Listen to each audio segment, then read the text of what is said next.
Em meio aos desafios da história, a palavra de Deus nos convida a levantar os olhos para uma esperança que não passa. O livro do Apocalipse apresenta uma das imagens mais belas de toda a Sagrada Escritura. A Jerusalém celeste, a cidade santa que desce do céu como sinal da presença definitiva de Deus com a humanidade. Mais do que falar de um lugar, essa visão revela para nós uma promessa de comunhão, renovação e vida nova. Em prece pedimos: Senhor, ilumine a caminhada de todos aqueles que desejam permanecer fiéis ao Senhor. Acompanhe conosco essa catequese visual que une tradição, escritura e arte sacra em uma experiência profunda e transformadora. Essa é uma caminhada de fé, essa é a nossa história, essa é a nossa jornada bíblica.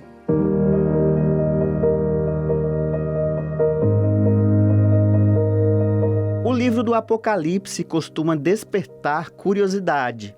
Para algumas pessoas, ele fala apenas sobre acontecimentos futuros ou sobre o fim dos tempos, mas na verdade sua mensagem principal é um anúncio de esperança. Escrito para fortalecer a fé dos cristãos em meio às dificuldades, o último livro da Bíblia apresenta a certeza de que Deus conduz a história e permanece fiel às suas promessas. Entre as suas páginas está uma das imagens mais bonitas das Escrituras, a visão da Nova Jerusalém. São João contempla uma cidade santa que desce do céu, preparada por Deus. Mais do que uma cidade, ela representa a humanidade renovada por Cristo e a plena comunhão entre Deus e aqueles que acolhem o seu amor. Essa passagem nos recorda que o projeto de Deus não termina no sofrimento nem na morte, mas na vida nova inaugurada pela ressurreição de Jesus. É um convite para viver a esperança, perseverar na fé e olhar para o futuro com confiança. Ao longo da história, essa visão inspirou artistas, teólogos e comunidades cristãs. A arte sacra, especialmente o mosaico, torna-se uma forma de traduzir em imagens aquilo que a palavra anuncia. E é justamente sobre esse profundo significado bíblico que nós vamos conversar agora.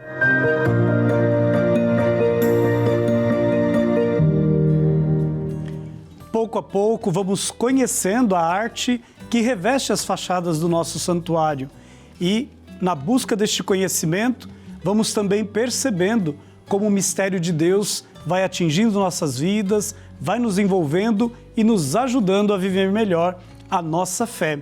E hoje no nosso programa nós temos a alegria de acolher alguém que faz parte desta história e que tem contribuído para que de tessera em tessera estas imagens encante os nossos olhares e nos faça ainda mais discípulos de Jesus Cristo.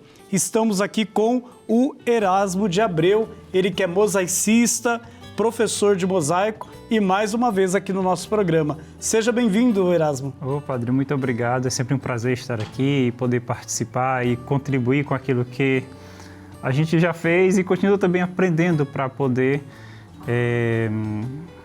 partilhar. Eu acho que a palavra certa mesmo é partilhar aquilo que se vive e o que se faz. E é tão interessante, Erasmo, que esse trabalho artístico, né, feito aqui no santuário, ele foi feito de uma forma sinodal. São muitas mãos que foram construindo essas imagens e dando forma, né, às nossas fachadas que tanto hoje nos ajudam também a evangelizar. E hoje nós queremos conhecer a Jerusalém Celeste, mais uma página das Sagradas Escrituras e, como já escutamos, né, tirada aí do livro do Apocalipse. E ali nós temos uma coisa interessante, que é João dizendo sobre um novo céu e uma nova terra. O que a arte nos ajuda a pensar sobre isso? É uma das partes mais ricas de todo o livro, porque é muito bonito, como falou agora há pouco, que é o livro que apresenta a esperança. E eu acho que todo bom cristão, eu acredito nisso, que todo bom cristão ele é muito alimentado de esperança. E não era possível fazer uma caminhada, viver o Evangelho e acreditar que tudo se caminhava para uma catástrofe. O que a Aparecida propõe é que o Apocalipse seja visto, né? Apesar de a gente estar falando aqui na fachada ainda do Gênesis e tudo, e de repente a gente começa a falar de Apocalipse, mas que comece a ver que se caminha para uma esperança, para um encontro, para algo que fica marcado desde já, esse experimentar, esse ir para junto de Deus, né?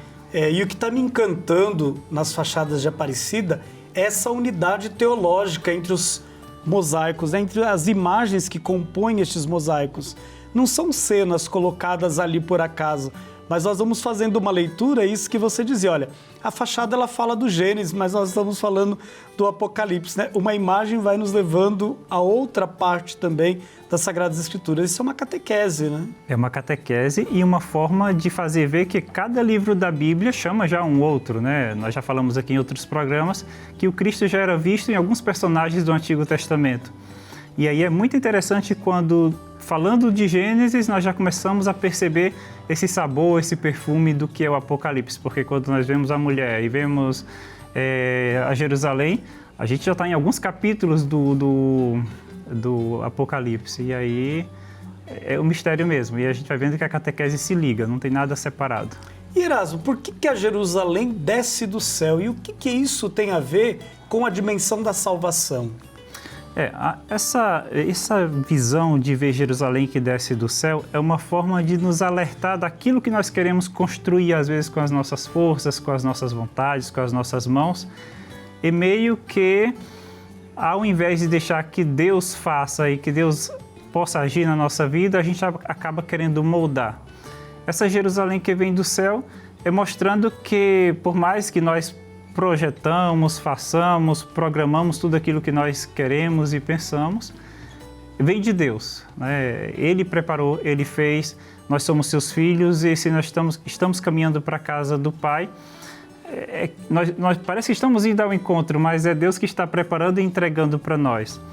Então, essa Jerusalém que desce é quase que como uma pessoa, é o Pai que vem de encontro, que traz a casa para nós, né? Que nós, como filhos, muitas vezes a gente já nem consegue caminhar, e quando a gente não consegue caminhar, é o Pai que vai nos buscar ainda no caminho. Então, essa Jerusalém que vem ao encontro é mostrando esse Deus que deixa todo o seu céu e que começa a vir em direção a nós. Engraçado que vão aparecendo palavras e expressões, né, nos textos do Apocalipse. E neste texto, fala de Jerusalém como a esposa que está sendo preparada para o esposo. Como que a gente pode compreender isso? Essa palavra esposa, ela nos avizinha de uma palavra intimidade. É como quando nós chegamos na nossa casa. Quando nós chegamos nas nossas casas, nós não temos assim muita cerimônia para entrar, ou a gente não ajeita a roupa, ou penteia o cabelo para poder entrar naquela casa, porque aquele ambiente é nosso. E quando fala de esposa, é mostrando que nós estamos num lugar que é nosso, que é íntimo, que faz parte de mim. Então, quando a Jerusalém é apresentada como a esposa, ali já é a casa esperada, é onde aquele que é o esposo vai estar, sabe estar, precisa estar, é o lugar dele. Então, essa Jerusalém que é familiar, que é casa, que é morada. Então, ao mesmo tempo que ela é esposa, ela se cria como ambiente para todos os cristãos, para todos aqueles que fazem parte e que estão juntos com o esposo. E é nesse sentido, então, que nós podemos pensá-la como morada de Deus? Como morada de Deus. E da mesma forma que eu falava, se a casa nossa como esposa é um lugar íntimo, imagine a casa do Pai, né? Então, morada de Deus e morada que é preparada para nós, né? Então, perceba que quando nós enxergamos essa cidade que vem lá do alto ao nosso encontro, parece algo alheio a nós. Mas é exatamente para mostrar que não somos nós que preparamos isso, mas é o Pai que preparou para nós. Nós, como filhos, nós estamos acostumados a ter tudo pronto por parte dos nossos pais. E com Deus não é diferente, Ele prepara sim tudo para nós. A gente é filho acolhido e a gente é filho de casa. Então, é morada de Deus, mas em todo o texto bíblico, principalmente nos evangelhos, a gente vê bem que Deus não fala da morada dele, mas preparando um lugar para nós. O Cristo vem e vai preparar um lugar para nós. Então, é uma casa que quando nós encontrarmos já não é estranha. E é por isso que podemos então dizer que o Apocalipse é um livro que exala esperança. Que exala esperança. É toda acolhida, né? Nós vamos ver aqui outros encontros em que nós vamos falar do quanto Deus combate para nos ter protegidos e chegarmos sãos a essa casa. Erasmo, muito obrigado pela sua presença hoje no nosso programa. A conversa está tão boa que ela passa tão rápido que a gente nem percebe, né? Mas nós vamos continuar essa jornada bíblica, este caminho de conhecer mais sobre esta fachada, o que ela quer nos ensinar a viver enquanto igreja, enquanto discípulos de Jesus Cristo.